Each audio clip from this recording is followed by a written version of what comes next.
கங்கை என்றாலே புனிதம் என்று பெயர். கங்கை அம்மனை நாம் வழிபடுவதன் மூலம் நாம் வாழ்வும் புனிதம் அடையும். நம் பாவங்கள் யாவும் குறைந்து நம் முன் ஜென்ம கர்ம வினைகளும் கரையும் என்பது ஐதீகம்.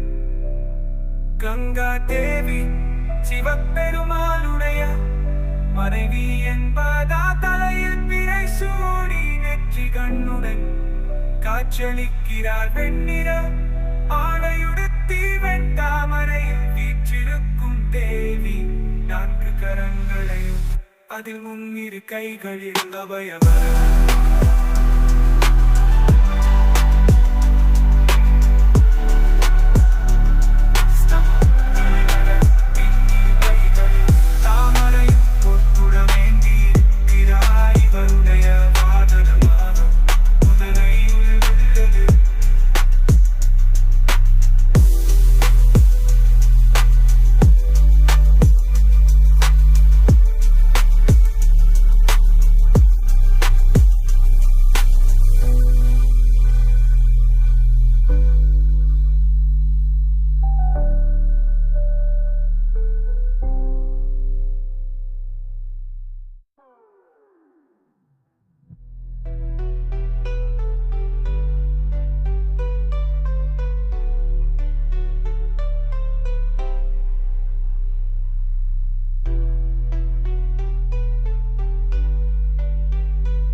கங்கை என்றாலே புனிதம் என்று பெயர்.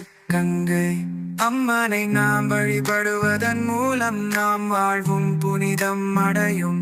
நம் பாவங்கள் யாவும் குறைந்து நம் முன் ஜென்ம கர்ம வினைகளும் கரையும் என்பது ஐதீகம். கங்கா தேவி சிவபெருமானுடைய மனைவி என்பதால் தலையில் பிறை சூடி நெற்றி கண்ணுடன் காட்சளிக்கிறார். வெண்ணிற ஆடையுடுத்தி வெண்தாமரையில் வீற்றிருக்கும் தேவி நான்கு கரங்களையும் அதில் முன்னிரு கைகளில் அபயவரத ஹஸ்த முத்திரைகளையும் பின்னிரு